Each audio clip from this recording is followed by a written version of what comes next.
और PYQ discussion में हम आपके साथ हैं। ये पीवाईक्यू डिस्कशन प्रोग्राम मेंटोरियम आईएएस का जो है, इसमें आज हम डिस्कस करने वाले हैं बीपीएससी का पेपर। ये 17वीं बीपीएससी का पेपर है, जिसमें से हिस्ट्री क्वेश्चंस को अलग किया गया है। कुल क्वेश्चंस जो आए हैं वो 31 क्वेश्चंस हैं, जो कि 17वीं बीपीएससी में पूछे गए हैं। इनमें एंशिएंट, मेडिवल, मॉडर्न सभी सेक्शन से पूछे गए हैं क्वेश्चन। इस डिस्कशन का उद्देश्य है कि आप ये डिटरमाइन कर पाएँ कि आपको एक्चुअली क्या पढ़ना चाहिए, जो आपके पास अभी टाइम बचा हुआ है 71वीं बीपीएससी के पीटी एग्जाम के लिए। 30 अगस्त संभावित तिथि बताई गई है।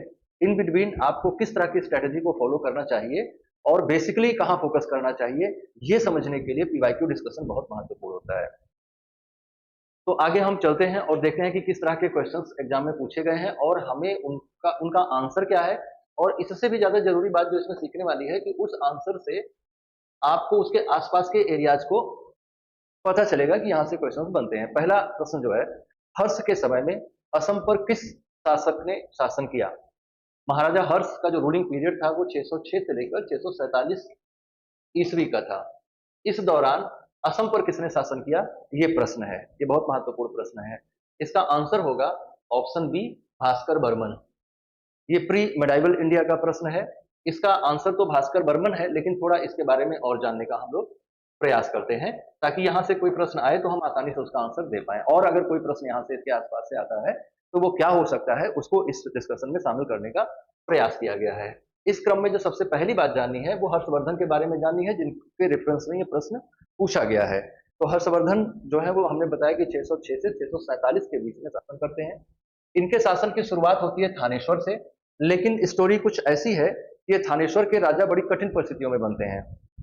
इनके पिता थे आदित्यवर्धन, उनके 3 बच्चे थे, हर्षवर्धन, इनके बड़े भाई राज्यवर्धन और उनकी बहन राज्यश्री, जिसमें से राज्यश्री का विवाह कन्नौज के मौखरी राजवंश के शासक राजा गृहवर्मा के साथ हुआ था। इसी दौरान बंगाल का एक शासक था शशांक। शशांक ने कन्नौज पर आक्रमण किया और राजा गृहवर्मा की युद्ध में हत्या हो गई।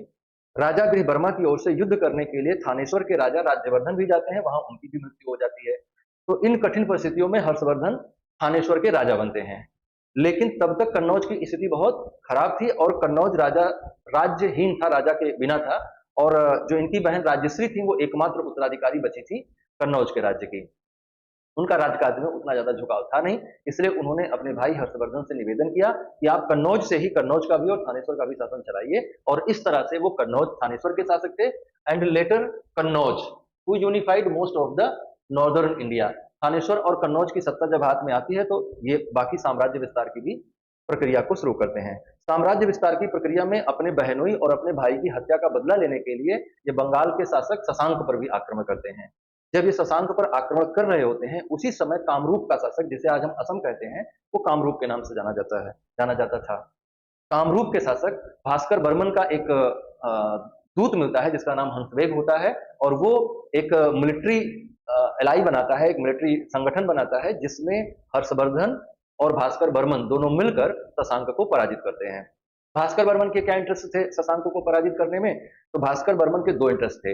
एक तो भास्कर बर्मन बौद्ध धर्म को मानने वाले व्यक्ति थे और शशांक बौद्ध धर्म के प्रति आतताई था, और उसने बोधि वृक्ष को कटवा के गंगा में फेंकवा दिया था।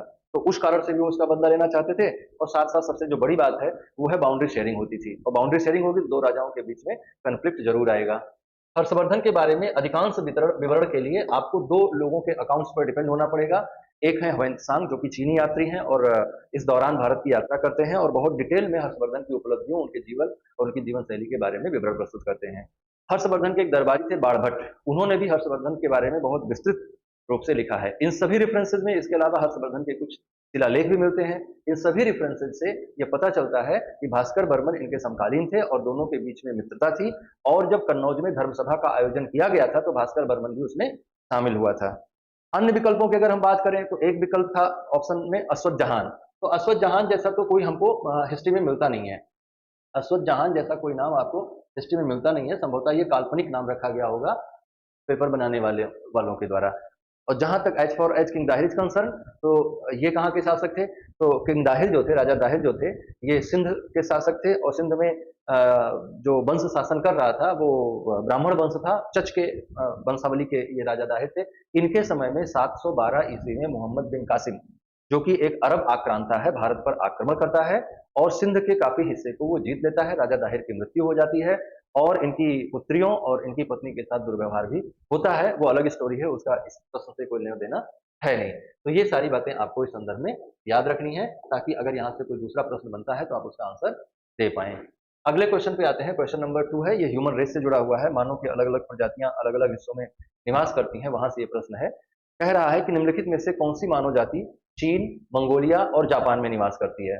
अगर इस प्रश्न का जवाब आपको पाना हो तो आप थोड़ा ट्रिकी भी हो सकते हैं, और ट्रिकी इस तरह से हो सकते हैं कि अगर ये पूछ रहा है कि मंगोलिया में कौन सी जाति पाई जाती है, तो आप रिलेट कर सकते हैं कि वो निश्चित तौर पर मंगोलायड होगी, क्योंकि मंगोलायड ह्यूमन रेस का जो ओरिजिन प्लेस है वो मंगोलिया है। सबसे ज्यादा मात्रा में, या मात्रा को तो हम छोड़ दें, हम ये कहें कि सबसे ओरिजिनली वो कहाँ के हैं, तो मंगोल के हैं।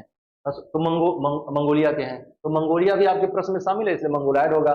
ऑस्ट्रेलाइड जो है बेसिकली ऑस्ट्रेलियन प्रजाति है, ऑस्ट्रेलिया के क्षेत्रों में पाई जाती है, ऑस्ट्रेलिया, न्यूजीलैंड इन सब क्षेत्रों में पाई जाती है। निग्रो जो है अफ्रीकन क्षेत्र में पाए जाते हैं, मतलब जो सहारा रेगिस्तान का एरिया है उस हिस्से में पाए जाते हैं। और जो नॉर्डिक है, ये बेसिकली कॉकेसाइड एक प्रजाति है, उसकी एक ये उपजाति है नॉर्डिक, जो कि स्कैंडिनेवियन कंट्रीज में पाई जाती है। स्कैंडिनेविया का मतलब कि north west part of Europe, Norway, Finland, Sweden, इन सब देशों में जो ह्यूमन रेस पाई जाती है उसको हम नॉर्डिक कहते हैं। तो correct answer will B Mongolia. सही उत्तर क्या होगा? मंगोलिया होगा। अब इसके बारे में थोड़ा डिटेल में यहाँ समझाया गया है कि मंगोलायड रेस जो है वो traditionally associated with east and south East Asia. East and south East Asia में यही सारे देश आएंगे, चीन आएगा, जापान आएंगे, कोरिया, तिब्बत। तो इन सब क्षेत्रों में जो ह्यूमन रेस पाई जाती है वो क्या है? वो है मंगोलायड। कैसे होते हैं?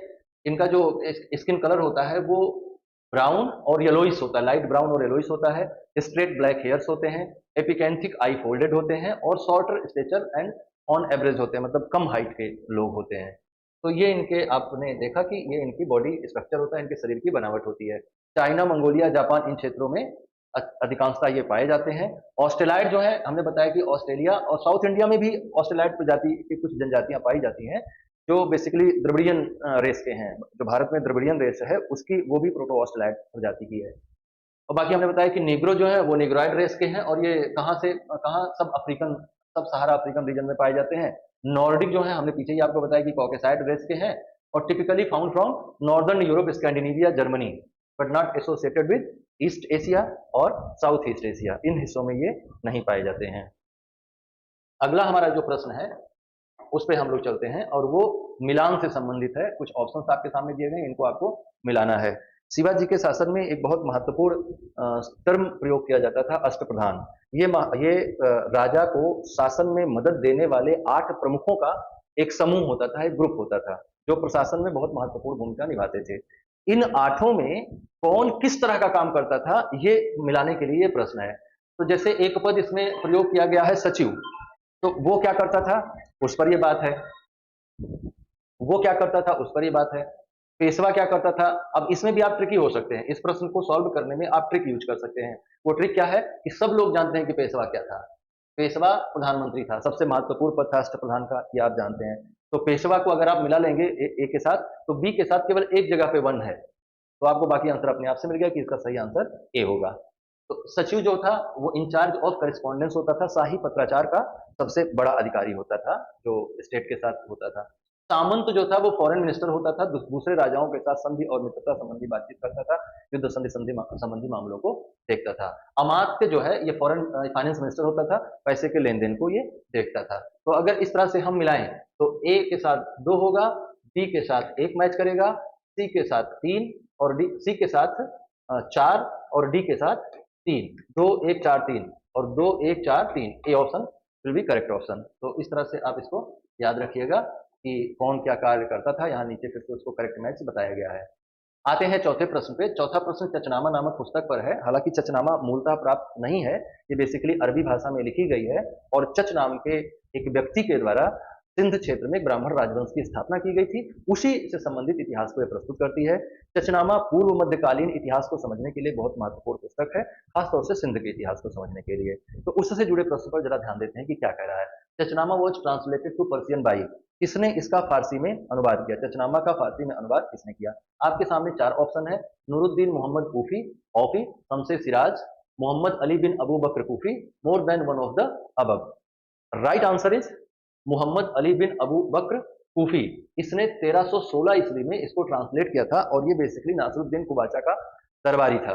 नासरुद्दीन कुबाचा मोहम्मद गोरी के 4 सेनापतियों में से एक था, जिसने सिंध क्षेत्र में मोहम्मद गोरी की मृत्यु के बाद उसने सिंध क्षेत्र में अपना शासन स्थापित किया और उसी सिंध क्षेत्र पर लिखी गई पुस्तक थी चचनामा, जिसका फारसी में इसने अनुवाद किया।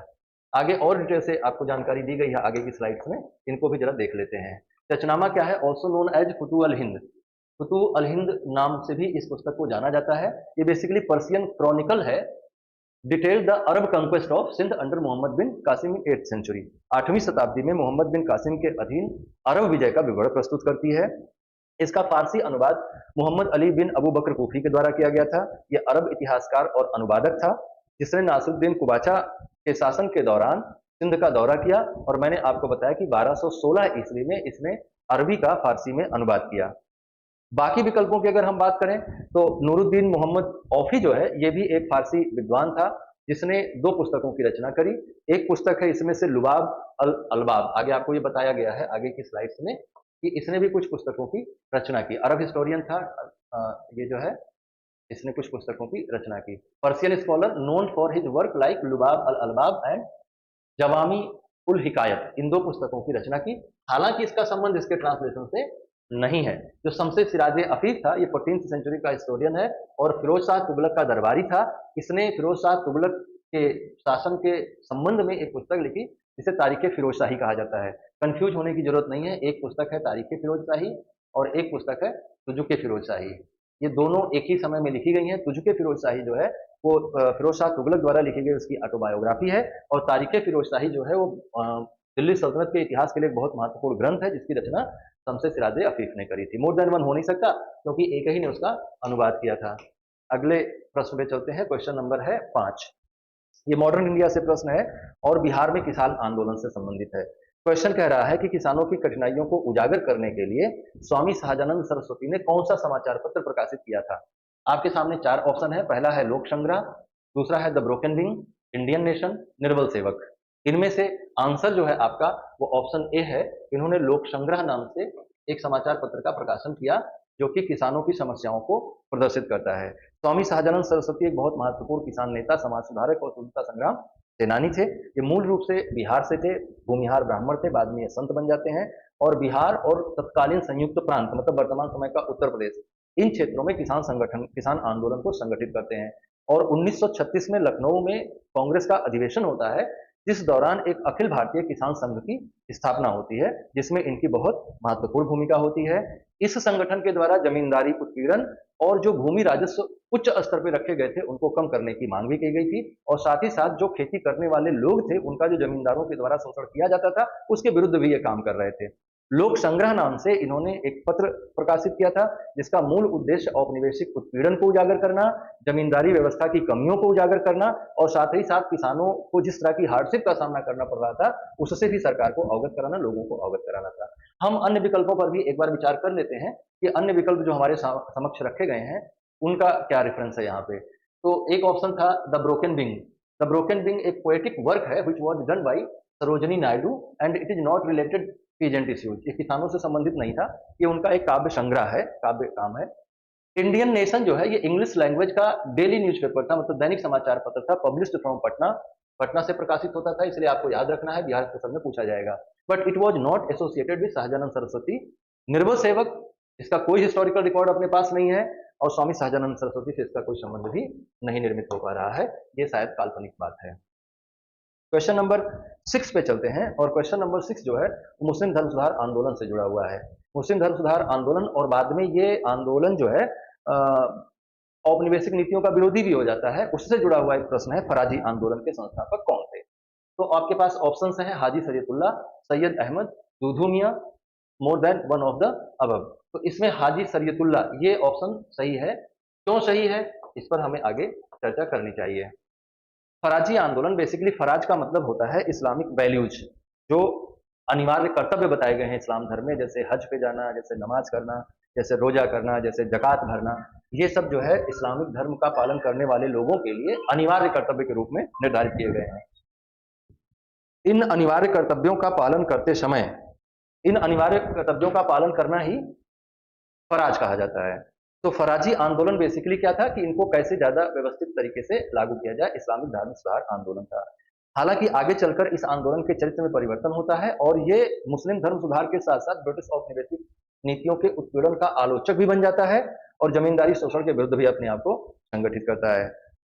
हाजी शरीयतुल्लाह इसके संस्थापक थे, उनके बारे में भी थोड़ी जानकारी हम लोगों को लेनी चाहिए। इनका जन्म बंगाल के फरीदपुर में हुआ था, लेकिन काफी समय तक ये मक्का में रहे, जिसके कारण से इस्लामिक मूल्यों के साथ इनका ज्यादा एसोसिएशन हुआ। बहावी इस्लामिक रिवाइवलिस्ट इन्फ्लुएंस इनके अंदर आया।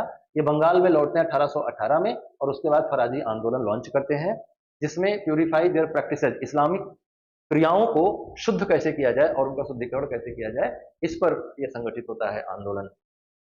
बिदअत बिदअत से संगठित होता है ये आंदोलन इनका। जो इसके अन्य नेता थे, ये इनमें दूधू मियाँ बहुत महत्वपूर्ण है, जो कि हाजी शरीयतुल्लाह के पुत्र थे। इन्होंने अपने पिता के स्थान पर आंदोलन को सक्सीड किया और आंदोलन को न सिर्फ सक्सीड किया बल्कि इसे आगे भी बढ़ाया और आगे चलकर ये मोर मिलिटेंट एंड पीजेंट ओरिएंटेड हो गया। ये और अधिक उग्र और किसानोन्मुख हो गया, है ना। इसमें एक और नेता का ऑप्शन आता है जिनका नाम है सैयद अहमद बरेलवी। सैयद अहमद बरेलवी भी मुस्लिम पुनरुत्थानवादी नेता थे। उनको फिर से वो भी एक तरह से कह लिया जाए तो मुस्लिम धर्म सुधार से जुड़े हुए थे, लेकिन उनका संबंध फराजी आंदोलन से नहीं था। ये north west part of India में, जिनमें से पंजाब, खैबर रीजन, इन सब हिस्सों में अपना काम कर रहे थे, तो इनका कोई संबंध डायरेक्टली फराजी आंदोलन से है नहीं। अगले क्वेश्चन पे आते हैं। क्वेश्चन नंबर 7 है, मलिक काफूर अलाउद्दीन खिलजी मध्यकालीन इतिहास का संदर्भित है। मलिक काफूर, जिसे हजार दिनारी के नाम से भी जाना जाता है, वो किसने खरीदा, ये है ये प्रश्न। आंसर है Alauddin Khilji, Ghiyasuddin Tughlaq, Nusrat Khan, more than one of the above. इसमें से आपका दिमाग निश्चित तौर पर अलाउद्दीन खिलजी पे जा रहा होगा, लेकिन बात ये सही नहीं है। आप क्वेश्चन को ध्यान से देखिए, यही ऑब्जेक्टिविटी है। आपको सब्जेक्टिव नहीं होना है। क्वेश्चन ऑब्जेक्टिविटी का मतलब ये होता है कि प्रश्न की लाइन को जो ऑप्शन सबसे ज्यादा सेटिस्फाई कर रहा है वही हमारा आंसर होगा। हम अपनी ओर से कुछ नहीं सोचेंगे। Malik Kafur, also known as हजार दिनारी, वॉज बॉट बाई हुम, किसके द्वारा खरीदा गया? तो किसके द्वारा खरीदा गया? नुसरत खान के द्वारा खरीदा गया।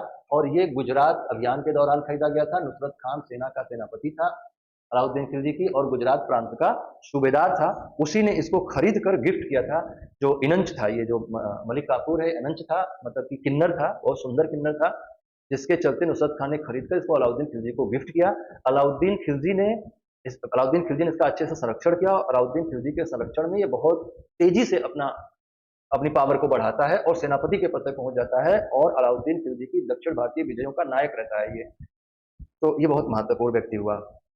इसके बारे में थोड़ी और जानकारी के लिए हमें आगे चलना चाहिए और आगे की जानकारी ये बता रही है कि Malik Kafur was originally a Hindu slave boy, लेकिन ये 1299 में दिल्ली सल्तनत में आया, जिसे ये एनंच था ऑफ एक्स्ट्रा ऑर्डिनरी ब्यूटी, बहुत खूबसूरत एनंच था। आगे चलकर हमने आपको बताया कि अपनी पावर को बढ़ा लेता है, या यूं कहो कि अलाउद्दीन खिलजी के पसंदीदा होने के कारण अपनी शक्ति बढ़ जाती है। हजार दिनारी कहने का मतलब क्या है कि 1000 दिनार में इसको खरीदा गया था और खरीदा किसने था? नुसरत खान ने, जो कि कौन था? अलाउद्दीन खिलजी का जनरल और गवर्नर ऑफ गुजरात था। और बाद में जैसा कि मैंने बताया, वो लाके अपने मालिक को गिफ्ट करता है और वो मालिक उसको और आगे बढ़ा देता है। आगे वो कमांडर इन चीफ बन जाता है और 1316 में जब अलाउद्दीन खिलजी की मृत्यु होती है तो वो महत्वपूर्ण भूमिका निर्मित करता है उसके उत्तराधिकारियों को चुनने में। अलाउद्दीन खिलजी आंसर क्यों नहीं हो सकता? क्योंकि मालिक तो है लेकिन उसने खरीदा नहीं उसको। गयासुद्दीन तुगलक बाद का शासक है, उससे इसका कोई संबंध नहीं है, मोर देन अबव हो नहीं सकता, क्योंकि एक ही के संदर्भ में ये बात कही गई है। क्वेश्चन नंबर 8 पे आते हैं। Who wrote new lamps for the old? ये एक new lamps for the old, ये वास्तव में एक सीरीज ऑफ आर्टिकल्स है जिसको लिखा गया था भारतीय राष्ट्रीय आंदोलन के प्रारंभिक चरण में। जब भारतीय राष्ट्रीय कांग्रेस की स्थापना होती है तो कुछ समय तक भारतीय राष्ट्रीय कांग्रेस उदारवादी नेताओं के नेतृत्व में रहती है और उदारवादी नेताओं का झुकाव इस बात की ओर रहता है कि अंग्रेजों का शासन भारत में बने रहना चाहिए, क्योंकि अंग्रेजों के शासन के भारत में बने रहने से भारत की भलाई है। ये बहुत लंबे डिबेट का विषय है और बहुत ज्यादा डिस्कशन की बात है कि ऐसा वो क्यों सोच रहे थे। इस पर भी हम आगे चर्चा कभी करेंगे जब उस रेफरेंस में हम आएंगे। लेकिन यहाँ पर बात सब इतनी समझनी है कि उदारवादी नेताओं का प्रभाव था और चूंकि इनमें से एक नेता ऐसे हैं, एक ऑप्शन ऐसा है अरविंदो घोष, जो कि उदारवादी नेता नहीं थे। लाल बाल पाल और अरविंद घोष ये कांग्रेस के कट्टरपंथी नेता थे, या इनको कहा जाता है कि गर्मपंथी नेता थे। तो गर्म पंथ और नरम पंथ के बीच में जो तनाव की स्थिति थी, उसमें एक आर्टिकल सीरीज लिखी जाती है अरविंद घोष के द्वारा, जिसका शीर्षक होता है न्यू लैंप्स फॉर ओल्ड। तो आंसर क्या होगा यहाँ? आंसर होगा अरविंदो घोष। अरविंदो घोष ने इसको लिखा था, इस सीरीज को, जो कि इंदु प्रकाश नाम के एक समाचार पत्र में प्रकाशित हुआ था ये सीरीज, इंग्लिश न्यूज़पेपर था और ये आर्टिकल भी इंग्लिश में लिखे गए थे। 1893 से लेकर 1894 के बीच में बॉम्बे से प्रकाशित होता था इंदु प्रकाश, जिसमें ये आर्टिकल्स लिखे गए थे। वास्तव में ये दृष्टिकोण की लड़ाई थी, नरमपंथ पर एक हमला था, उदारपंथ पर एक हमला था, उदारपंथ पर एक आलोचना थी राजनीतिक आदर्शों की। जहां तक और विकल्पों की बात है, इनमें से और जो विकल्प हैं और जो ऑप्शंस हैं, अगर उन पर भी हम थोड़ी बात अपना कॉन्सेप्ट रखना चाहें तो क्या है, इनमें एक ऑप्शन है सुरेंद्र नाथ बनर्जी। तो वो इसके लेखक नहीं है, हालांकि वो he was criticised in these writings. वो क्या है, वो इसके शिकार हैं, ऐसे समझ लीजिए। वो स्वयं भी नरमपंथी नेता थे Surendra Nath Banerjee. Motilal Ghosh, he was the editor of Amrita Bazar Patrika नाम से इनका एक समाचार पत्र आता था। कनेक्टेड दीज आर्टिकल्स, इससे उनका कोई संबंध नहीं है, मोर देन वन हो नहीं सकता, क्योंकि एक ही व्यक्ति पर यह आंसर टिका हुआ है। क्वेश्चन नंबर 9 पे चलते हैं। Who was the president of Indian National Congress at Patna session held in 1912? 1912 में पटना में आयोजित कांग्रेस अधिवेशन का अध्यक्ष कौन था? आपके सामने चार ऑप्शन है। सैयद मोहम्मद बहादुर, एसपी सिन्हा, सैयद मोहम्मद बहादुर, एसपी सिन्हा, सैयद हसन इमाम और आर्यन मधोलकर। ऑप्शन आपको पता होगा, ये बहुत फेमस क्वेश्चन है, कई बार पूछा गया है। इसका सही आंसर है सैयद हसन इमाम। इन्होंने 1912 में कांग्रेस के अधिवेशन की अध्यक्षता की थी। पटना में ये सेशन हुआ था और पहला अधिवेशन था जो पटना में आयोजित किया गया था। और 1912 के आसपास पटना राष्ट्रीय आंदोलन और राजनीतिक गतिविधियों के महत्वपूर्ण केंद्र के रूप में विकसित हो रहा था और अपनी स्वतंत्रता क्या, अपने आप को पृथककृत करने की मांग हो रही थी और उस समय उसका पृथककरण को स्वीकार भी कर लिया गया था 1911 में। बंगाल विभाजन के बाद जो आंदोलन चल रहे थे उनमें पटना एक महत्वपूर्ण केंद्र के रूप में स्थापित हो रहा था। तो उसी राष्ट्रीय आंदोलन में पटना के महत्व को दिखाने के क्रम में ये किया गया, इस बैठक का आयोजन किया गया। ये जो हसन इमाम, सैयद हसन इमाम साहब थे, ये मुस्लिम उदारवादी नेता थे और हिंदू मुस्लिम एकता के पक्के समर्थक थे और उदारवाद और चरमपंथ के बीच में जो खाई थी उसको ये ब्रिज करते थे, उसके लिए ब्रिज के विकल्प के रूप में काम करते थे। जैसे दादा भाई नौरोजी थे, वो उदारवाद और चरमपंथ इन दोनों के बीच के ब्रिज के रूप में काम करते थे। तो ये इनका महत्वपूर्ण रोल था। बाकी अगर दूसरे जो विकल्प हैं इस प्रश्न में हमको दिए गए, अगर उन पर हम विचार करें तो एक ऑप्शन था हमारे पास सैयद अहमद बहादुर। इन्होंने 1913 में कांग्रेस की बैठक की अध्यक्षता करी जो कि मद्रास में आयोजित किया गया था। SP Sinha was prominent politician and first Indian to become a member of British ministry but did not preside over the 1912 session of Indian National Congress। तो ये आंसर गलत होगा। आर्यन मुधोलकर साहब जो थे, इनका पूरा नाम था रघुनाथ नरसिंह मुधोलकर। ये भी कांग्रेस के अध्यक्ष थे, लेकिन ये कांग्रेस की अध्यक्षता इन्होंने 1907 में की थी और जिस सेशन में इन्होंने अध्यक्षता करी थी वो लाहौर में आयोजित किया गया था। अगला क्वेश्चन भी धर्म सुधार आंदोलन के साथ जुड़ा हुआ है, या यूं कह लो कि भारत में जो रेनेशा का दौर रहा उससे जुड़ा हुआ है। क्वेश्चन नंबर 10 है, ये कह रहा है कि रामकृष्ण मिशन की स्थापना किसके द्वारा और कब की गई? तो पहला ऑप्शन है विद्यासागर के द्वारा 1899 में, गलत है। स्वामी विवेकानंद के द्वारा 1899 में, ये भी गलत है। स्वामी विवेकानंद के द्वारा 1897 में, ये सही है। तो स्वामी विवेकानंद के द्वारा अपने गुरु रामकृष्ण परमहंस के सम्मान में रामकृष्ण मिशन की शुरुआत जो है 1897 में की गई। इसकी शुरुआत कलकत्ता से की गई थी। कलकत्ता के पास दक्षिणेश्वर काली मंदिर के पुजारी थे रामकृष्ण मिशन, स्वामी रामकृष्ण, उन्हीं के टाइम में इसकी स्थापना की गई थी,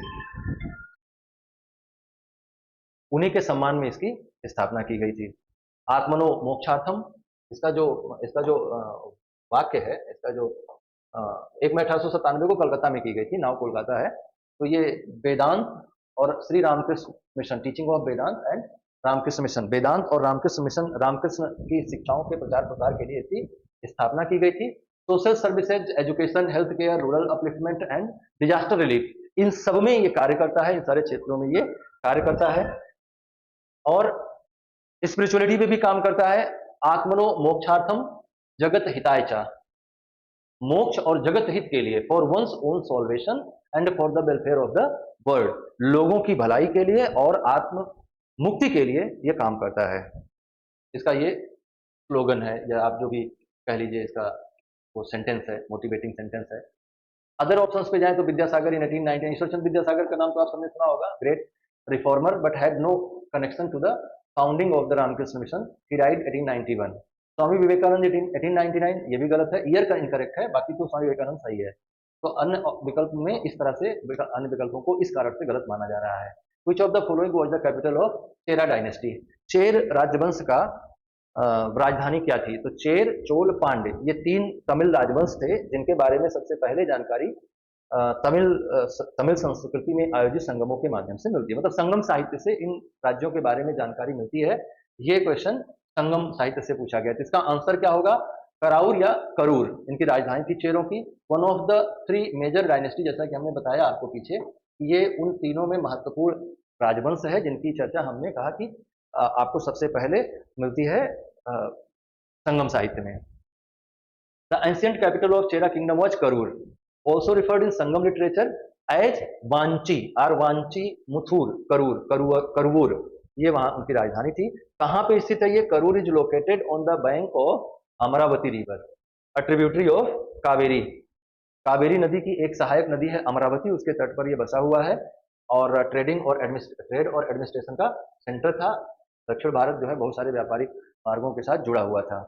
और जो ऑप्शन आपके दिए गए हैं उन पर अगर हम विचार करें तो एक ऑप्शन है आपका Kanchipuram, this was the capital of Pallavas, या पल्लवों की राजधानी थी कांचीपुरम। बाद में बहुत मेडिवल एरा तक चलती रही, प्री मेडिवल एरा तक चलती रही। मदुरई जो है ये पांड्यों की राजधानी थी, ये भी बहुत महत्वपूर्ण रहा, अलाउद्दीन खिलजी के टाइम तक एग्जिस्ट करता रहा। मोर देन वन ऑप्शन हो नहीं सकता है क्योंकि उसमें एक ही आंसर है। क्वेश्चन नंबर 12 पे आते हैं। क्वेश्चन नंबर 12 जो है ये कह रहा है कि ब्रिटिश नीतियों की आलोचना करने वाली पुस्तक गरीब हिंदुस्तान, जो कि 1930 में बिहार में अंग्रेजों द्वारा प्रतिबंधित कर दी गई थी, ये किसके द्वारा लिखी गई थी? तो इसमें 4 ऑप्शन आपको दिए गए हैं। इनमें से ऑप्शन ए जो है वो करेक्ट ऑप्शन है। It was written by Ali Mohammad Saad, जो कि ब्रिटिश नीतियों की आलोचना करती थी। और ब्रिटिश सरकार की पॉलिसी में एक रूल था कि जो भी ब्रिटिश शासन की नीतियों की आलोचना करेगा उसको प्रतिबंधित कर दिया जाएगा। जैसे किसी भी समय में ये नीति होती है, सरकारें ऐसा चाहती हैं कि उनकी कोई आलोचना ना करें। आज के टाइम पे ऐसे यूट्यूब चैनल बंद कर दिए जाते हैं जो सरकार की नीतियों की आलोचना करते हैं, ऐसे समाचार पत्र बंद कर दिए जाते हैं जो सरकार की नीतियों की आलोचना करते हैं, ऐसे न्यूज चैनल्स पे बैन लगाया जाता है जो सरकार की नीतियों की आलोचना करते हैं। तो किसी भी समय में सरकार कभी भी अपनी नीतियों की आलोचना नहीं सुनना चाहती है। जनता को सरकार के स्थायी विपक्ष के रूप में काम करना चाहिए, जनता सरकार के पक्ष में नहीं होनी चाहिए। वोट देकर आप किसी को भी चुन सकते हैं। आपको राजनीतिक आपको राजनीतिक अभिव्यक्ति का अधिकार है कि आप किसी राजनीतिक विचारधारा के समर्थक हो सकते हैं, राजनीतिक विचारधारा का प्रचार प्रसार भी कर सकते हैं। लेकिन वो राजनीतिक विचारधारा जब सत्ता में आती है तो वो सरकार की तरह व्यवहार करने लगती है। आप राजनीतिक विचारधारा के समर्थक रहिए, लेकिन आप सरकार के आलोचक बने रहिए। सरकार की आलोचना करना आपका अधिकार है और आपकी जिम्मेदारी भी है, क्योंकि जिस दिन आपने सरकार की आलोचना करना बंद किया, उस दिन सरकार कब आतताई हो जाएगी और कब वो आपके अधिकारों का अतिक्रमण करने लगेगी, आपको बिल्कुल पता नहीं चलेगा। गरीब हिंदुस्तान एक पावरफुल क्रिटिकल बुक थी which was against the British policies, particularly those that led to, ऐसी नीतियां जिनके कारण से गरीबी, शोषण, दुख, ये सब आता था मासेज में, उनको ये क्रिटिसाइज करती थी। बेसिकली ये गरीबी ब्रिटिश इंडिया के दौरान जो बिहार में गरीबी का विकास हुआ या गरीबी की में वृद्धि हुई, उसको इसने ज्यादा व्यवस्थित तरीके से उजागर किया, जिसके कारण से ये ज्यादा आलोचना का विषय बनी या इस पर ब्रिटिश सरकार का ध्यान गया और ब्रिटिश सरकार ने फिर इसको बैन कर दिया कि ये किताब ना तो छापी जा सकती है, ना बेची जा सकती है, ना पढ़ी जा सकती है। अली मोहम्मद साद साहब जो थे, he was the nationalist writer who used the literature as the tool to awaken political consciousness. जितना भी इस दुनिया में राजनीतिक क्रांतियां हुई हैं, उनके पीछे एक वैचारिक क्रांति की बहुत महत्वपूर्ण भूमिका रही है, जो साहित्यकारों के द्वारा, विचारकों के द्वारा, चिंतकों के द्वारा प्रचारित की गई है। बी मोहम्मद वली हसन, सी बदरुल हसन, ये सभी ऑप्शन में थे। डी जो है शेख मियां जान, ये भी ऑप्शन में थे। Do not have any known association with the book गरीब हिंदुस्तान, इस पुस्तक के साथ इनका कोई संबंध है नहीं, इसलिए इनको हम जोड़ नहीं सकते इसके साथ। एक और पुस्तक की बात हो गई तो एक और पुस्तक की बात आ गई। अगला क्वेश्चन भी पुस्तक से ही संबंधित है। बिहार में भारतीय राष्ट्रीय कांग्रेस के 100 साल नाम से एक पुस्तक का संपादन किया गया, जिसके संपादक कौन थे, ये प्रश्न पूछा गया है। इसका आंसर है ए के दत्ता, कालीकिंकर दत्ता, इन्होंने इस पुस्तक को लिखा था और रिनोन्ड हिस्टोरियन है ये बिहार के, एकेडमिशियन है बिहार के, कहे पूरे इंडिया के हैं, तो रिनोन्ड एकेडमिशियन एंड हिस्टोरियन है। The 100 years of Hindustan National Congress in Bihar, इस नाम से इन्होंने एक बुक की रचना करी थी, जो महत्वपूर्ण बुक रही। और contribution of Bihar in the national Congress, इसका जो मेन कंटेंट था वो ये था कि वो बता रहा था कि बिहार ने कैसे राष्ट्रीय आंदोलन में भूमिका निभाई। इसमें और भी लोगों के एसेज हैं 19th सेंचुरी के राइटर्स के, और ये बहुत महत्वपूर्ण बुक है इंडिपेंडेंट इंडिया की। ये और जो ऑप्शंस हैं उनमें ऑप्शन बी जो था वो पीएन ओझा है, ये रिनोन्ड हिस्टोरियन है, लेकिन इस बुक के साथ इनका कोई स्पेसिफिक एसोसिएशन नहीं है। ए आर देसाई भी प्रोमिनेंट मार्क्सिस्ट हिस्टोरियन है, लेकिन इस बुक से इनका कोई संबंध नहीं है। और बी वी मिश्रा जो है अनदर नोटेड अकेडमिशियन है, but not the editor of this volume, लेकिन वो इसके लेखक नहीं है। तो ये ऑप्शन पर आप देखिए। अब चलते हैं क्वेश्चन नंबर 14 पे। क्वेश्चन नंबर 14 जो है ये बहुत बार आपके एग्जाम में पूछा गया है और आगे भी लगातार ये पूछा ही जाता रहेगा, क्योंकि बिहार से जुड़ी हुई बहुत महत्वपूर्ण घटना है ये। तो बिहार, सॉरी,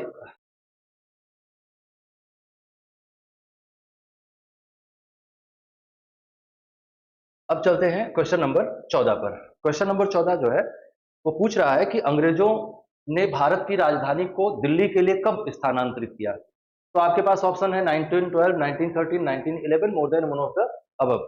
अब इसमें थोड़ा कंफ्यूजन हो सकता है इसके आंसर में, कहीं आपको लग सकता है कि 1911 है, कहीं लग सकता है कि 1912 है, लेकिन जहां तक मेरा मानना है इसका आंसर 1911 होगा, क्योंकि 12 दिसंबर 1911 को जॉर्ज पंचम के स्वागत में एक दिल्ली दरबार का आयोजन किया जाता है। इसी दिल्ली दरबार में 3 महत्वपूर्ण अनाउंसमेंट होते हैं, जिनमें से एक महत्वपूर्ण अनाउंसमेंट ये भी था कि भारत की राजधानी को कलकत्ता से स्थानांतरित करके दिल्ली कर दिया जाएगा।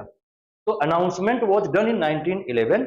उस आधार पर हम कह सकते हैं कि शिफ्टिंग ऑफ द कैपिटल 1911 माना जाना चाहिए, क्योंकि हालांकि व्यावहारिक परिवर्तन राजधानी का 1912 में हुआ, मतलब ऑफिसेज जो है राजधानी के तौर पर जो ऑफिसेज होने चाहिए उन्होंने काम करना शुरू किया 1912 में, लेकिन अनाउंसमेंट वाज केम इन 1911। तो इसलिए हमें मानना चाहिए कि 1911 में राजधानी को स्थानांतरित किया गया। एक प्रश्न ये भी हो सकता है कि दिल्ली ही क्यों चुना गया। तो दिल्ली जो है लंबे समय से भारत में संप्रभुता के प्रतीक के रूप में काम कर रहा था। लगभग 700-800 सालों से दिल्ली भारत पर प्रशासन का, भारत पर शासन का केंद्र बना हुआ था और पूरे भारत को एकीकृत करके दिल्ली से शासन संचालित किया जा रहा था, चाहे वो दिल्ली सल्तनत के शासकों द्वारा हो, चाहे मुगल शासकों के द्वारा हो। तो इसलिए दिल्ली को बनाया गया, उसकी लीगेसी को ध्यान में रखते हुए। दूसरा इंपॉर्टेंट बात यह था कि दिल्ली सेंटर में थी और कलकत्ता से पूरे भारत को कंट्रोल कर पाना उतना इजी नहीं था जितना दिल्ली से कंट्रोल कर पाना इजी था। तो इस कारण से दिल्ली को राजधानी के तौर पे स्थापित किया गया। 1911 में अनाउंसमेंट किया गया, 1912 में वास्तव में इसमें बदलाव किया गया और एडवर्ड लुटियंस को इसके वास्तुकार के रूप में नियुक्त किया गया, जिन्होंने दिल्ली को डिजाइन किया। इसलिए आज वाली दिल्ली जो है या नई दिल्ली जो है इसको लुटियंस जोन भी कहा जाता है। तो एडवर्ड लुटियंस के नाम के कारण से इसको लुटियंस जोन कहा जाता है और ये बनकर तैयार हुई 1931 में। तो ये सारी बातें आपको समझनी चाहिए और याद रखनी चाहिए, क्योंकि आपके एग्जाम में यहाँ से जुड़े हुए ये सारे प्रश्न पूछे जा सकते हैं। अगला प्रश्न जो है वो गांधी जी पर है। गांधी जी से मुक्ति आपको मिल नहीं सकती है ना, गांधी ही है जो नैया पार लगाएंगे। चाहे आप यूपीएससी की तैयारी कर रहे हो, चाहे आप बीपीएससी की तैयारी कर रहे हो, गांधी से मुक्त नहीं हो सकते, गांधी के प्रश्नों से मुक्त नहीं हो सकते। तो समय समय पर वो बीच बीच में आके अपनी व्यावहारिकता आपके दिमाग में डालते रहेंगे। क्वेश्चन नंबर 15 कह रहा है कि who gave the slogan do or die and when, किसने करो और मरो का नारा दिया और कब दिया। तो ये प्रश्न जो है गांधी जी से जुड़ा है, आप इसके बारे में पहले से भी जानते होंगे, बहुत फेमस स्लोगन है गांधी जी का। तो पहला ऑप्शन कह रहा है Subhas Chandra Bose during the Quit India Movement. ये गलत है ऑप्शन।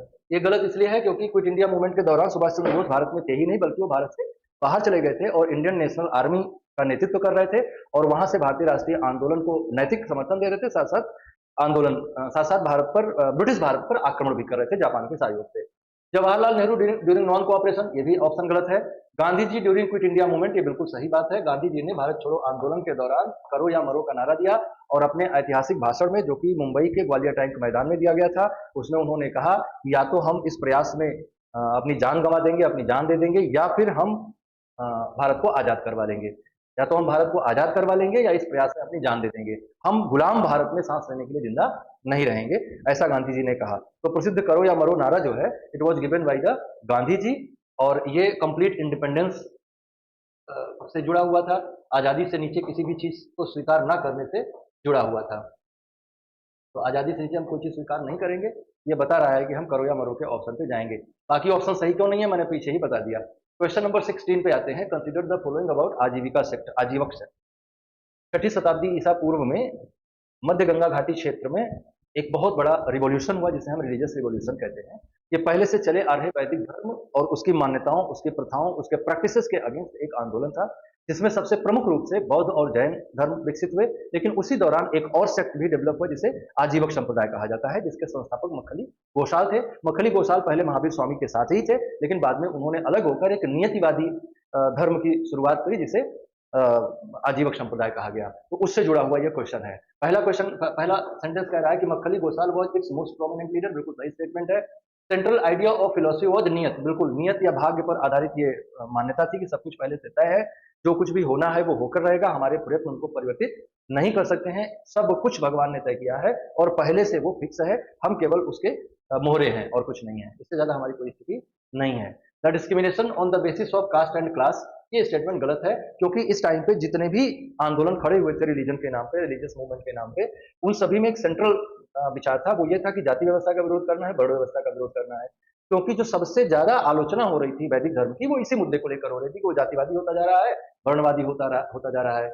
आजीवक हैड रेगुलर सभाज फॉर मीटिंग, से बिल्कुल सही है, तो statement 1, 2 and 4 are correct in this reference. आगे इसमें बताया गया है कि मक्खल गोसाल इसके महत्वपूर्ण नेता थे, और ये सारी बातें जो हमने आपको डिस्कशन में बताई वो इसमें लिखी गई है कि गौतम बुद्ध और महावीर के समकालीन थे, और शुरुआत में कंपेनियन ऑफ महावीर भी थे, लेकिन बाद में ये उनसे अलग हो गए और एक नियतिवादी धर्म की स्थापना इन्होंने करी। इनकी फिलोसफी नियति में थी, सब कुछ प्री ऑर्डेंड है, सब कुछ पहले से है और बियॉन्ड द ह्यूमन कंट्रोल है, मानव के नियंत्रण से बाहर है सारी चीजें, और जो जैसा होना है बिल्कुल वैसा ही वो होगा, मनुष्य इसमें कोई भी बदलाव नहीं कर सकता है, मनुष्य के प्रयत्न इसमें कोई भी बदलाव नहीं कर सकते हैं। और इसमें ये भी आप जान लीजिए कि जो कुछ भी है सब पहले से तय है, मनुष्य इसमें कोई बदलाव नहीं कर सकता। कई बार मनुष्य को ऐसा लगता है कि वो बदलाव कर रहा है, तो जब उसको ये लगे वो बदलाव कर रहा है तो ऐसा अनुभव होना भी पहले से तय था, और आपके द्वारा वो बदलाव होगा और आपको ये अनुभव आएगा कि आप बदलाव कर रहे हैं, ये भी पहले से तय था। तो सब कुछ पहले से तय है, आप बस जी रहे हैं किसी तरह से। अगले क्वेश्चन पे चलते हैं। क्वेश्चन नंबर 17 है, match the list 1 with list 2 and choose the correct answer. List 1 है ऑर्गेनाइजेशन की और लिस्ट 2 है उनके हेडक्वार्टर की। पहला क्वेश्चन है स्वदेशी सेवक संघ, स्वदेशी सेवक होम, इसकी स्थापना हुई थी कहाँ पे? रंगून में। और ये दक्षिण एशिया और दक्षिण पूर्व एशिया में जो भारतीय, ये दरअसल सारे ही भारत से बाहर थे, और ये भारत से बाहर जो राष्ट्रवादी आंदोलन भारत की स्वतंत्रता के लिए चलाया जा रहा था, उनको अलग अलग जगहों पर संगठित करने वाले केंद्र थे। तो इनमें से पहला जो स्वदेशी सेवक होम था, it was established in Rangoon, बहुत महत्वपूर्ण था ये भी। यूनाइटेड इंडिया हाउस जो है ये सैन फ्रांसिस्को में था, यूनाइटेड इंडिया हाउस जो है सैन फ्रांसिस्को में था, और भारत से बाहर रह रहे अमेरिका में रह रहे भारतीयों में राष्ट्रवादी भावना को जगाने का काम करता था। तो यूनाइटेड इंडिया हाउस का हेडक्वार्टर कहाँ है? सैन फ्रांसिस्को में है, और इसका नाम आपने गदर आंदोलन के साथ भी सुना होगा। युगांतर जो है बंगाल का एक क्रांतिकारी समूह था, लेकिन आगे चलकर कनाडा के वैंकूवर में भी इन्होंने अपना ऑफिस खोला था। और जो आजाद हिंद फौज है ये सिएटल है, हालांकि ये सिंगापुर में है, इसका स्थापना सिंगापुर में हुई थी, तो ये मिसमैच है।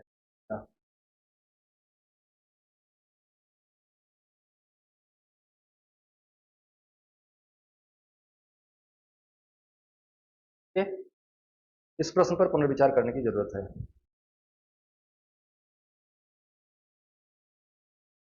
आगे चलते हैं अगले क्वेश्चन पर।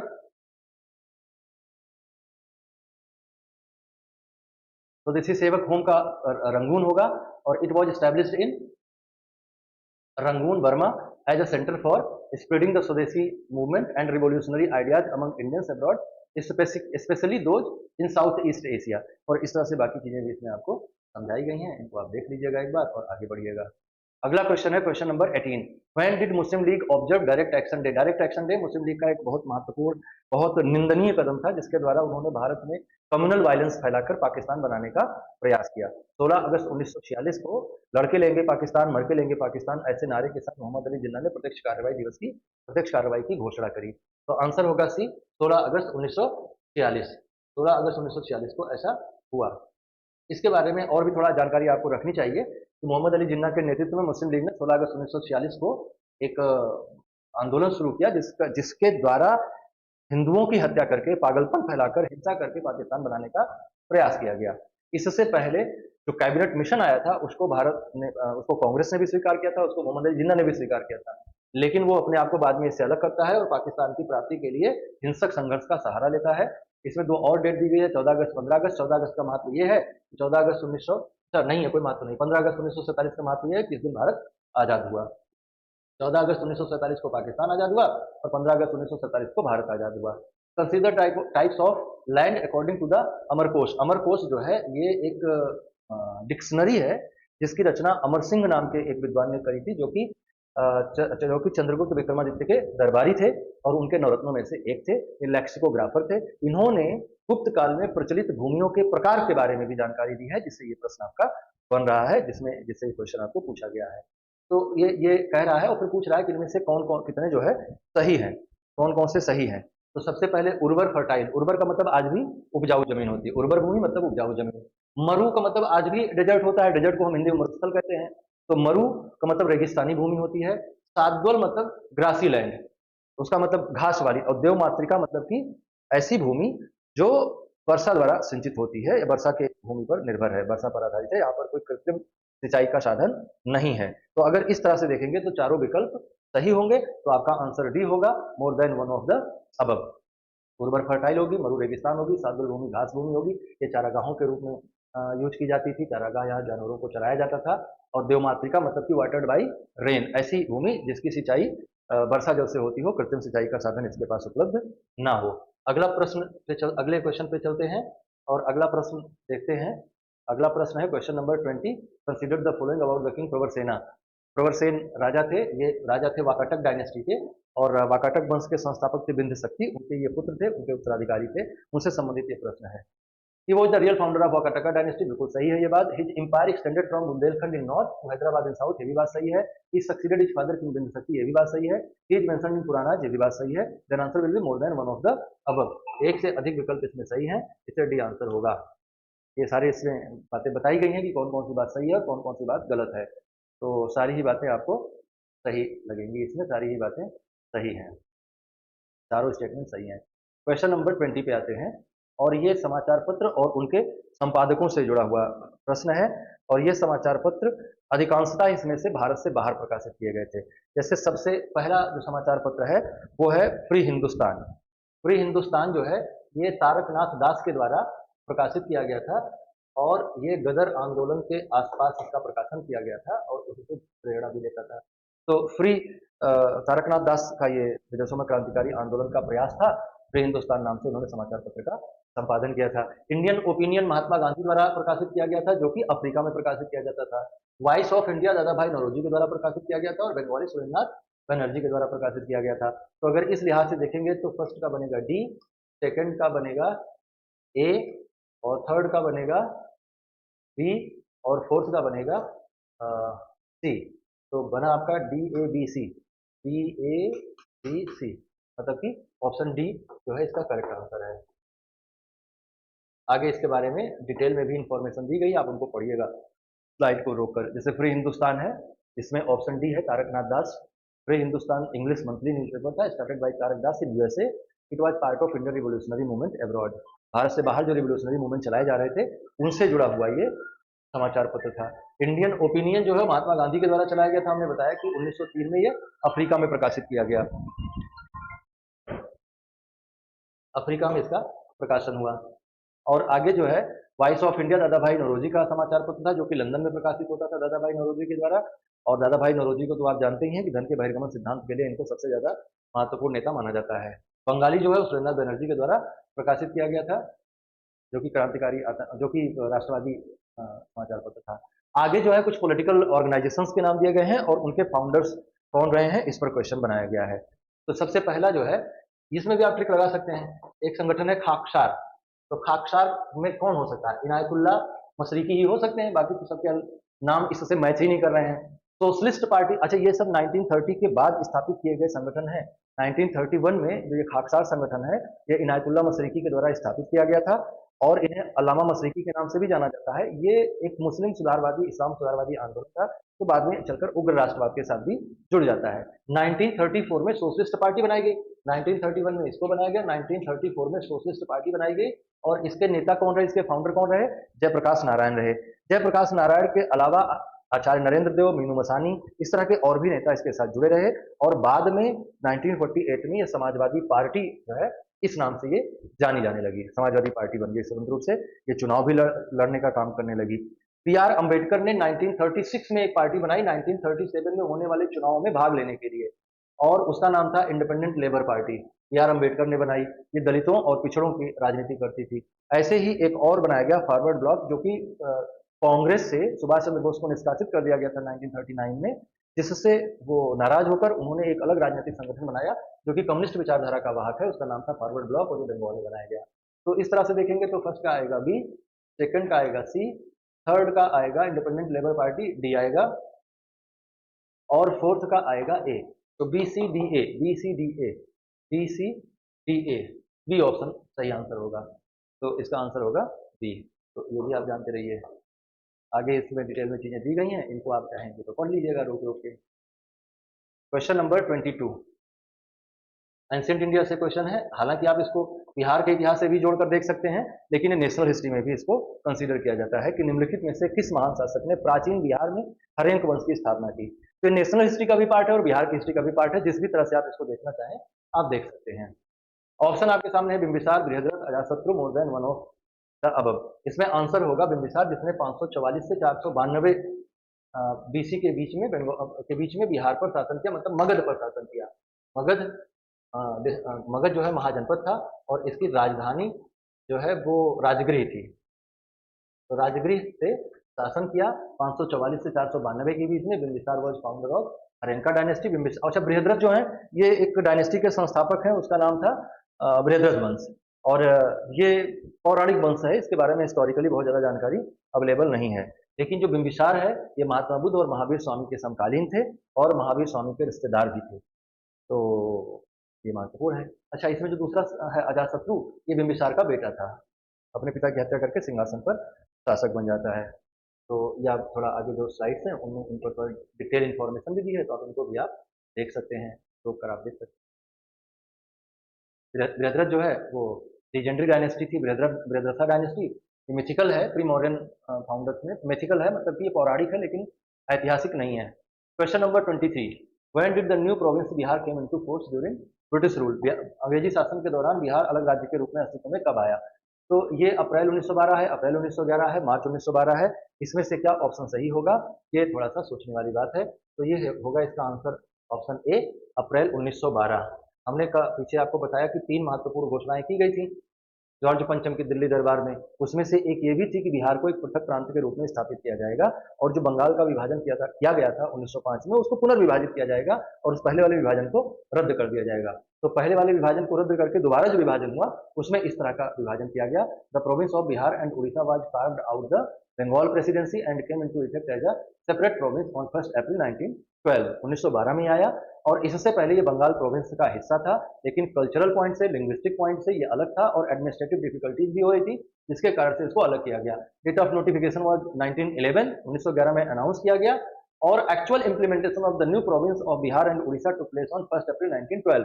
राजधानी पटना को बनाया गया 1936 में। 1935 के भारत शासन अधिनियम के अनुसार बिहार और उड़ीसा को फिर से पृथक कर दिया गया और बिहार पूर्ण राज्य के रूप में अस्तित्व में आ गया 1936 में। अब आते हैं क्वेश्चन नंबर 24 पे।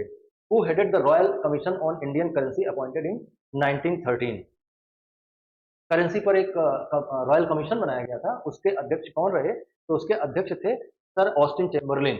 ऑप्शन सी, ऑस्टिन चैम्बरलिन जो है इसके अध्यक्ष थे। 1913 में कमीशन बनाया गया था करेंसी सिस्टम इंडिया में इंट्रोड्यूस करने के लिए, और इसके बाद करेंसी इसने एग्जामिन किया कि इंडियन करेंसी की फंक्शनिंग को, पर्टिकुलरली गोल्ड एक्सचेंज स्टैंडर्ड को, which had been in place in 1898 to access whether it served India's economic interest or needed reform। इन सब चीजों पर उन्होंने रिसर्च किया। It eventually laid the groundwork for the Chamberlain Commissions reported in 1914, which reaffirmed the gold exchange standard but recommended minor reform। Question number 25 पे आते हैं। Which of the following was not one of the feature of the Government of India Act 1935। 1935 के भारत शासन अधिनियम में कौन सी एक विशेषता शामिल नहीं थी। पहली विशेषता कह रहा है कि गवर्नर जनरल की कार्यकारी परिषद का गठन करना, पुनर्गठन करना। दूसरा कह रहा है कि प्रांतीय स्वायत्तता। Appraisal of the act of 1935, जो appraisal of the act of 1935 है या 1935 के भारत शासन अधिनियम का मूल्यांकन है, ये इसमें शामिल नहीं था। Proposal of the federation of India, ये भी इसमें शामिल था, हालांकि फेडरेशन ऑफ इंडिया अस्तित्व में नहीं आया क्योंकि जो कंडीशंस लगाई गई थी फेडरेशन को बनाने के लिए वो कंडीशंस फुलफिल नहीं हो पाई। तो आंसर क्या होगा आपका, आंसर होगा सी, ऐसा नहीं था इसमें, है ना। तो आगे चलिए, और इसमें कुछ डिटेल डिस्कशन है। Features of direct true statement, reconstruction of, बिल्कुल ऐसा किया गया। जो गवर्नर जनरल एग्जीक्यूटिव काउंसिल थी उसमें दो हिस्सों में बांटा गया, और एक में ये कहा गया कि जो पहले से चल रही एग्जीक्यूटिव काउंसिल है वैसा होगा, और कुछ हिस्से को स्थानांतरित कर दिया गया, हस्तांतरित कर दिया गया। मतलब कि डायरकी सिस्टम जो पहले प्रांतों में लागू था 1935 के भारत शासन अधिनियम के द्वारा, उसे केंद्र में लागू कर दिया गया। तो इस तरह से वो स्टेटमेंट सही है। प्रोविंशियल ऑटोनॉमी दी गई, मतलब कि वो प्रांत पूरी तरह से स्वतंत्र होंगे, और प्रांतों की स्वायत्तता भी फेडरेशन की क्वालिटी है। तो फेडरेशन को इस तरह से भी इंट्रोड्यूस किया गया, लेकिन फेडरेशन में जो कंडीशन लगाई गई थी कि प्रिंसिपली स्टेट्स भी इसमें पार्टिसिपेट करेंगे, वैसा कभी हो नहीं पाया, इसलिए फेडरेशन कभी एग्जिस्टेंस में आया नहीं। क्वेश्चन नंबर 26 पे चलते हैं, और इसमें एक कॉन्सेप्चुअल क्वेश्चन पूछा गया है कि जो राजनीतिक रणनीति थी भारत में राष्ट्रीय आंदोलन की, इसमें स्ट्रगल, ट्रूस और स्ट्रगल ये पॉलिसी थी। संघर्ष, विराम, संघर्ष, या संघर्ष, समझौता, संघर्ष, जिसको STS कहा जाता है, संघर्ष, समझौता, संघर्ष की नीति थी। वो किसमें आपको दिखाई देती है, किसमें प्रमुखता से दिखाई देती है, किसके आह्वान में आपको प्रमुखता से दिखाई देती है? ऑप्शन एक है स्वदेशी मूवमेंट, ये उतना स्पष्टता से इसको प्रदर्शित नहीं कर रहा है। क्विट इंडिया भी उतना स्पष्टता से प्रदर्शित नहीं कर रहा है।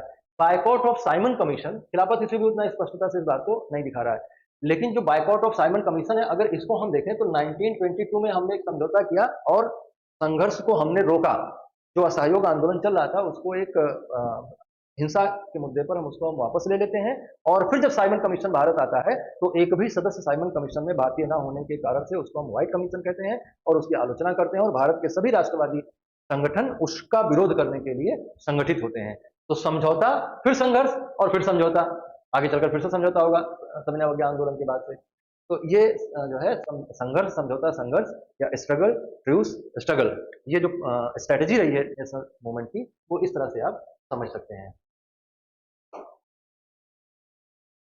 इसमें समझाया गया जो हमने आपको बताया, उसको यहाँ पर थोड़ा सिस्टमैटिकली आपको समझाया गया है। क्वेश्चन नंबर 27 पे आते हैं।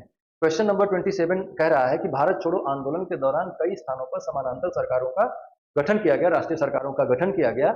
इस संदर्भ में कौन सा इनमें से करेक्टली मैच्ड नहीं है? तो जैसे पहला ऑप्शन आपको कह रहा है रैयती सरकार। रैयती सरकार जैसा कोई सरकार खेड़ा में नहीं बनी थी, और खेड़ा का जो महत्व है वो 1918 के खेड़ा सत्याग्रह के कारण से। खेड़ा गुजरात में एक जगह है जहां पर औपनिवेशिक शोषण के विरुद्ध, औपनिवेशिक शोषण की नीतियों के विरुद्ध एक आंदोलन चलाया गया था, जिसे खेड़ा सत्याग्रह के नाम से जाना गया। तो ये आप जानते रहिए। और बाकी जो है ये सारी बातें, बाकी तीनों ऑप्शन, प्रति सरकार सतारा में बनाई गई थी, और प्रजामंडल सरकार तलचर उड़ीसा में बनाई गई थी, जातीय सरकार तो बहुत फेमस थी, कामरूप में बनाई गई थी। ये बहुत फेमस है, और इनके बारे में आप जानते हैं, इसके बारे में आप और आगे जानते रहिएगा। अगले क्वेश्चन पे आते हैं। क्वेश्चन नंबर है 28, और क्वेश्चन नंबर 28 भी एंशिएंट इंडिया से है। इसको भी आप बिहार हिस्ट्री में भी कंसीडर कर सकते हैं और नेशनल हिस्ट्री में भी कंसीडर कर सकते हैं। क्वेश्चन ये कह रहा है कि शिशुनाग वंश के बाद मगध में कौन सा वंश का शासन आया? तो शुरुआती 3 वंश जो थे, जिन्हें हम मगध के उत्कर्ष के संदर्भ में पढ़ते हैं, उनमें पहला वंश था हर्यंक वंश। हर्यंक वंश के बाद आता है सैसुनाग वंश, और सैसुनाग डायनेस्टी के बाद तीसरा डायनेस्टी आता है नंदा डायनेस्टी, और नंदा डायनेस्टी के बाद मौर्यन डायनेस्टी आता है। तो ये आंसर क्या होगा? और मौर्यन डायनेस्टी के बाद शुंगा डायनेस्टी आता है। तो ये जो क्रम है जो पूछा गया है वो कुछ ऐसा है कि पहले आएगा हर्यंका डायनेस्टी, हर्यंक वंश आएगा, हर्यंक वंश के बाद दूसरा जो आता है वो सैसुनाग वंश है, और सैसुनाग वंश के बाद से जो आएगा तीसरा वो आपका नंद डायनेस्टी है, और नंद डायनेस्टी के बाद चौथा डायनेस्टी जो आता है वो मौर्य डायनेस्टी है, और मौर्यों के बाद जो 5वां डायनेस्टी आएगा वो शुंग डायनेस्टी है। तो ये जो क्रम बताया गया है इसको आप इसके साथ एसोसिएट करके देख सकते हैं।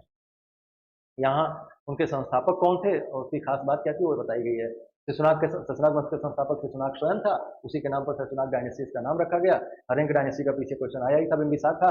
नंद डायनेस्टी का महापद्मनंद था। मौर्य डायनेस्टी का चंद्रगुप्त मौर्य था, और शुंगा डायनेस्टी का पुष्यमित्र शुंग था। तो ये आप जानते हैं। जो अन्य ऑप्शन दिए गए हैं वो इस क्रम में सही है। चलिए भाई अब चलते हैं क्वेश्चन नंबर 29 की ओर, जो कह रहा है कि इन अक्टूबर 1943 Subhash Chandra Bose set up a provisional government of free India which was recognized by how many countries including Japan? 1943 में हमने आपको जैसा पीछे भी बताया कि 1941 में सुभाष चंद्र बोस भारत छोड़कर बाहर चले गए, पहले यूरोप गए, यूरोप से सिंगापुर, और सिंगापुर में उन्होंने एक इंडिपेंडेंट गवर्नमेंट की स्थापना करी। तो क्वेश्चन अपना ये पूछ रहा है कि उस इंडिपेंडेंट गवर्नमेंट को कौन कौन से देशों ने as a government of India consider किया, किसने किसने माना कि भारत की सरकार है। ऐसे कितने देश थे? तो अगर हम इसका आंसर देखें तो answer will be 9 countries who recognized that Subhash Chandra Bose is president of India. कब बनाई गई थी ये सरकार? आगे इसके थोड़ा डिटेल में हम चलते हैं तो देखते हैं कि 1943 Subhas Chandra Bose proclaimed the establishment of provisional government of Free India. Azad Hind सरकार इसे कहा गया, सिंगापुर में बनाया गया, एक्जाइल गवर्नमेंट था, गवर्नमेंट इन एक्जाइल कहा जाता है, मतलब कि किसी देश से बाहर रहकर अगर कोई उस देश को संचालित करने के लिए सरकार बनाता है उसको गवर्नमेंट इन एक्जाइल कहा जाता है। It was a government in exile aligned with the axis power. इस जो सरकार बनी इसका अलाइनेशन किस ओर था, इसका झुकाव किस ओर था? तो आप जानते हैं कि वर्ल्ड वॉर सेकेंड के टाइम पे पूरी दुनिया दो ग्रुप में बटी हुई थी। एक को एक्सिस नेशन कहा जा रहा था जिन्हें हिंदी में भूरी राष्ट्र कहते थे, और दूसरा फ्रेंड अलायंस थे या एलाइड कंट्रीज थे। एलाइड कंट्रीज में वो लोग थे जो युद्ध लड़ रहे थे, एक्सिस कंट्रीज में वो देश शामिल थे जिन्होंने युद्ध शुरू किया था, जिनके कारण से युद्ध प्रारंभ हुआ था। तो जो ये गवर्नमेंट इन एक्जाइल बनाया गया था इंडिया में, इसका झुकाव एक्सिस पावर्स की ओर था, और जो भी देश एक्सिस पावर्स के ग्रुप में शामिल थे लगभग उन सभी देशों ने इसको रिकॉग्निशन दिया, अपनी मान्यता दी। इन देशों में शामिल था जापान स्वयं, जिसके सहयोग से इस सरकार का गठन किया गया था। जापान के अलावा जर्मनी जो कि एक्सिस नेशंस में मेन पावर था, इसके अलावा इटली भी एक्सिस पावर में जर्मनी के साथ था। फासिस्ट, अच्छा, इटली और जर्मनी की जब भी हम बात करते हैं तो जो फासिस्ट रिजीम है इसका इटली का, और जो नाजी रिजीम है जर्मनी का, इन दोनों को ये दोनों देश अपने पूरे इतिहास से अलग करके देखते हैं। जैसे जब भी हम जर्मनी की बात करते हैं तो जर्मनी नहीं बल्कि उसको नाजी जर्मनी कहते हैं, जिस जर्मनी ने सुभाष चंद्र बोस की सरकार को मान्यता दी थी उसको।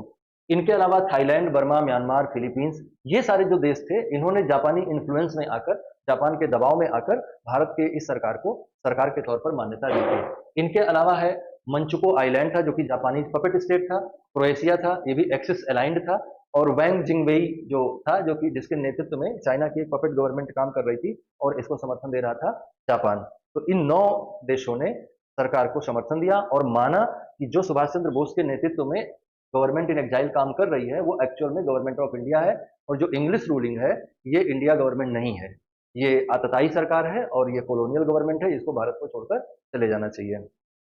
तो आंसर होगा 9 देशों ने मान्यता दी। अगले क्वेश्चन पे आते हैं। अगला क्वेश्चन है क्वेश्चन नंबर 30। ये कह रहा है कि under the royal title act queen Victoria became the empress of India. मतलब कि किस रॉयल टाइटल एक्ट के तहत ब्रिटिश सरकार ने इस कानून को पास किया था? तो रॉयल टाइटल एक्ट के तहत महारानी विक्टोरिया भारत की महारानी बनाई गई। किस अधिनियम के तहत? तो वो अधिनियम 1876 में पारित किया गया था जिसका नाम था रॉयल टाइटल्स एक्ट 1976, और इस 1876, और इसी अधिनियम के द्वारा 1877 में एक दरबार आयोजित करके महारानी विक्टोरिया को भारत की भी महारानी घोषित किया गया। जैसा कि आपको पीछे बताया गया था कि 1857 की क्रांति के बाद जो सबसे बड़ा परिवर्तन आया वो ये था कि ईस्ट इंडिया कंपनी के शासन को भारत से समाप्त कर दिया गया, और ईस्ट इंडिया कंपनी की जगह पे भारत का शासन किसने ले लिया? ब्रिटिश क्राउनशिप ने ले लिया। मतलब कि जो ब्रिटेन की गवर्नमेंट होगी वही भारत की सरकार भी होगी, और भारत के लिए जो नियम कानून बनेंगे वो कौन बनाएगा? ब्रिटिश पार्लियामेंट बनाएगी। और ब्रिटेन की सरकार का सांकेतिक प्रमुख कौन होता था? वो ब्रिटेन का महारानी या महाराजा जो भी होता था। तो क्राउन ऑफ द ब्रिटेन जो है वो chief of the government of Britain होता था, head of the government of Britain होता था। तो जो head of the government of Britain होता था वही head of the government of India भी हो जाएगा by the royal title act 1876। तो 1876 में रॉयल टाइटल एक्ट पास किया गया बाय द ब्रिटिश पार्लियामेंट, और फिर वो इंडिया में लागू किया गया 1877 में 1 जनवरी से। और जहां ये लागू किया गया वो दिल्ली दरबार के माध्यम से लागू किया गया। दिल्ली में एक दरबार का आयोजन किया गया जिसमें ऑफिशियली महारानी विक्टोरिया को कैसरे हिंद की उपाधि दी गई। कैसरे हिंद मतलब इम्प्रेस ऑफ इंडिया। कैसर का मतलब होता है सीजर, जैसे भारत में हम लोग कैसरे हिंद कहते हैं तो इसका मतलब होता है सीजर ऑफ इंडिया। तो भारत की महारानी के रूप में अनाउंस की गई। जो बाकी चीजें आपको उस क्वेश्चन में जानने के लायक है वो ये है कि द रॉयल टाइटल एक्ट कब पास किया गया? 1876 में। 1 जनवरी 1877 को queen Victoria was proclaimed as the empress of India, और इस तरह से वो भारत की महारानी घोषित की गई। एक क्वेश्चन आपसे ये भी पूछा जा सकता है कि जब इम्प्रेस ऑफ इंडिया घोषित किया गया क्वीन विक्टोरिया को, उस समय में भारत के वाइसरॉय कौन थे? तो lord Lytton was the viceroy at that time. और वाइसरॉय टर्म जो है वो किससे आया? तो गवर्नमेंट ऑफ इंडिया एक्ट 1858 के द्वारा आया वाइसरॉय टर्म। और वाइसरॉय टर्म के आने के बाद से जो पहले गवर्नर जनरल होता था ये रिप्लेस हो गया, और वाइसरॉय का मतलब हुआ vice of the royal family of Britain. मतलब कि वो ब्रिटेन की रॉयल फैमिली को रिप्रेजेंट करने वाला यहाँ पर एक प्रतिनिधि होता था, उसको वाइसरॉय कहा जाता था। लॉर्ड लिटन उस समय वाइसरॉय थे। क्वेश्चन नंबर 31 है, यही लास्ट क्वेश्चन भी है क्योंकि 70 बीपीएससी में केवल 31 क्वेश्चन ही आए थे हिस्ट्री से। ये जो प्रश्न है, ये what was the chief economic foundation of the triangular commerce between India, China and England. Bharat, चीन और इंग्लैंड के बीच में त्रिकोणीय वाणिज्य का मुख्य आधार क्या था? तो आपके पास चार ऑप्शन है सिर्फ, opium, black pepper, more than one of the